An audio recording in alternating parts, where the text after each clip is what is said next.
Marhaban Habibiyun. What's up, man? Assalamualaikum. What's up, everybody? This is Law of Thought here, and today I'm gonna talk about my Arabic modules that I did during my previous year of university. If you guys don't know, just now I was speaking Arabic. Basically, Assalamualaikum actually translates to may peace be with you, and Habibi translates to something like my homie or my G. There's not really a specific translation for it, maybe my love or something, but it is a pretty common word used in the Arab world. But use it properly, man. Don't use it for girls, just use it for the same gender.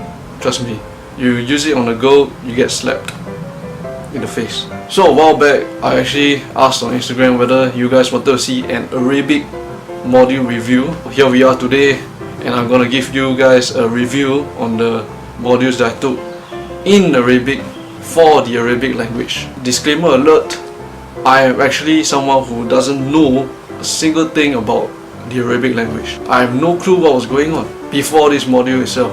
I only know two things: Salam and Habibi.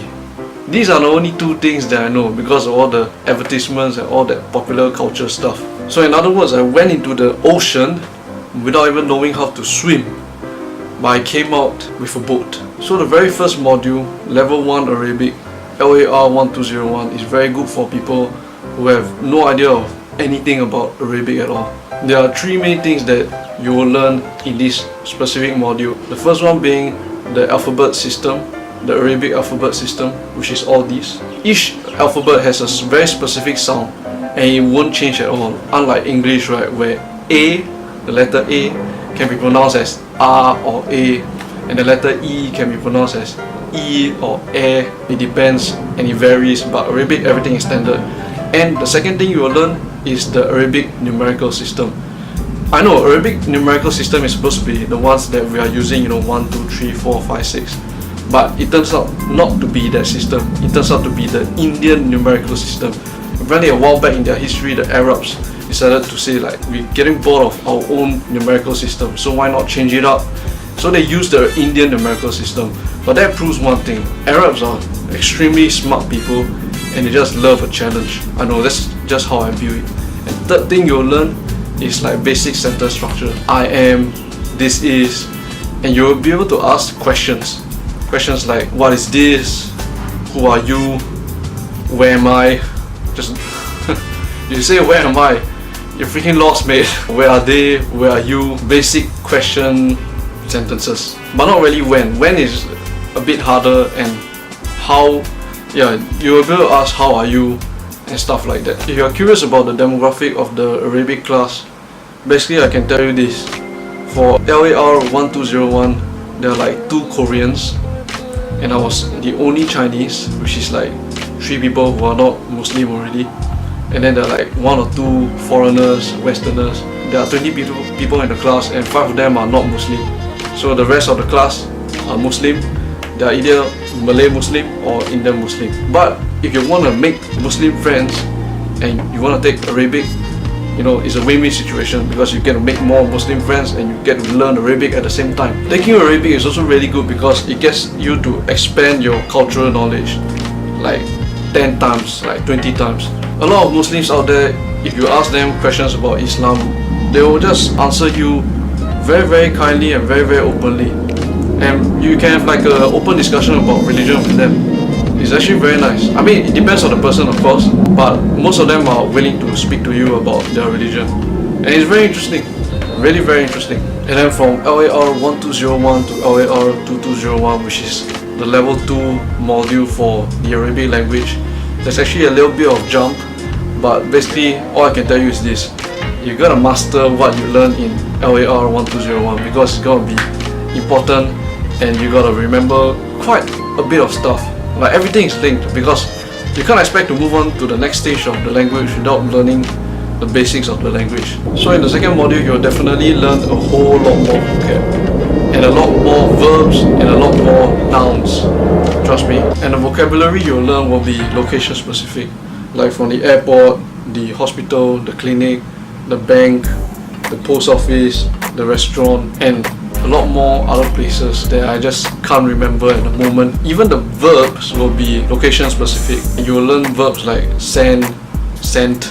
Basically you'll learn the past tense and the present tense and the imperative, but all these verb forms you have learned it during the first Arabic module, LAR 1201. In the second Arabic module, you'll be learning more verbs. The class demographic will still be the same, just that the Muslim population will be even greater now, and the percentage bias is even more towards Muslim people. Not that it's bad. I mean, come on, man. I'm not a religious guy. Come on, don't shoot arrows at me. But it's not that it's bad. It's just that that's the fact. My personal takeaways from doing these two modules are actually very wide and broad. To say the least, I actually learned an immense amount that I could have ever expected. I wasn't just learning about the Arabic language. I was learning about the Arab culture. I was learning about Arab food.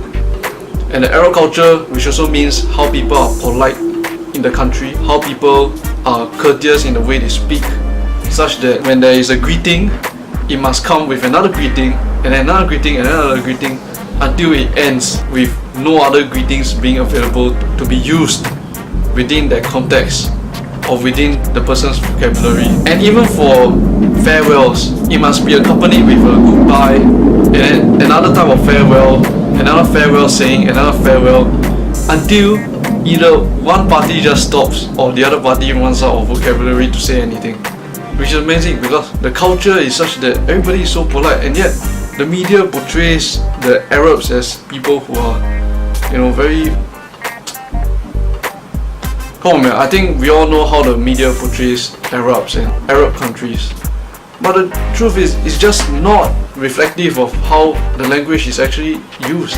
The media can portray one thing, but the stuff that you actually learn portrays another. I definitely made a lot of Muslim friends, a lot of Indian Muslim friends. I learned a lot about Islamic culture and Indian Muslim culture and Malay culture. And I actually even learned some Malay because of my friends who are there who are Malay. But the most important thing that I actually learned was that Arabic was a very beautiful language. It's not a language that is used for just terrorism or spouting out things in Islamic which may sound scary because of ISIS or Al-Qaeda or some terrorist groups. That's not the thing that is the focus. Actually, Arabic is a beautiful language, just that the media portrays it in such a way that it's being blacklisted by the entirety of this world. I cannot explain this phenomenon enough. It's a paradox. People seem to be able to accept everything on the media, but yet when they learn the truth for themselves, the truth is so much more elegant and beautiful and radiant, unlike the truth that is being portrayed in the media. So if you really want to learn about Arab culture, you really want to understand something, you gotta learn the language. And when you learn the language, it opens up it's like a key to a lock, and it opens up a whole new world that you have never seen, a perspective from which you've never seen this nation, this culture, these people before. This is my advice to people who actually want to take Arabic or want to learn the Arabic language, or are even just like a little bit curious. Let me ask you this question: why not? Because if you do, you actually gain so much more than you actually realize, because you understand the culture and the language itself. Of course, all the pretty, dovey, lovey words aside and all the positive stuff, it does require a lot of work. It does require quite a bit of revision. You gotta, memorize all the vocabulary and stuff like that. But yeah, definitely if anybody out there who, dreams of world peace, not a cliche world peace as in like world peace through the understanding of different cultures and peoples, and just really try to understand people who seem to be at odds with one another but aren't actually really at odds. Just the curiosity of trying to understand a different people. I do feel that it is important for different peoples in the world to understand one another despite their differences, despite the conflict, despite whatever is going on in the world itself. Because the only way anybody or everybody is gonna resolve any conflict is through mutual understanding. And without mutual understanding, none of us can agree on anything. None of us can sit down and talk. You see the trends in the world today, it's often conversations that lead to peace and prosperity. But if we don't even have the conversations in the first place and the willingness to sit down together and understand one another, then there won't be peace at all. There is no hope for that to happen. Oh shit man, this video is becoming more and more politicized. I apologize if anybody of you guys out there like got triggered or anything like that. This is not my purpose. This video is just a language module review. I have no idea it will get like this wow man, but I just had to say it out there. Okay guys, this is the end of the video. I hope you guys enjoyed whatever I had to say. Really thank you for watching all the way until now. Really appreciate it. If you had any questions, any comments, any burning things to say it out, you can comment down below. Just don't politicize or make it religious. You can make it religious and you can politicize it, but do not make it offensive. I also want to apologize to anyone if I actually say anything that is offensive. I deeply apologize man. It was not the purpose of this video. The purpose of this review is just to give a review of the Arabic language module in NUS. But anyway, I do wish you guys all the best if you are going to take the module itself. I really wish you all the best of luck. You're going to need it. And just study hard, just like revise. And if you want to see more module reviews of other modules that I took, like sociology or philosophy or communications, just comment down below. I will try to do it. Let me know what you guys think. So this will be it. Law of Thought gonna sign out. Subscribe for more. Definitely ring that notification bell for all the videos that I'm gonna post. You're gonna get news of it by ringing that bell. Thank you so much for watching. Love you guys. And ma salama habibiyun. Salam. Salam.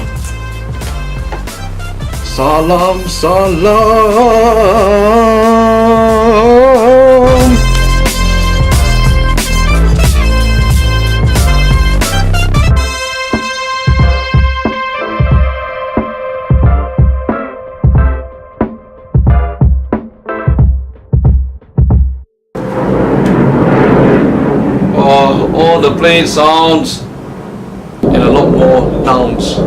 Trust me. Freaking plane is freaking annoying. Freaking hell man.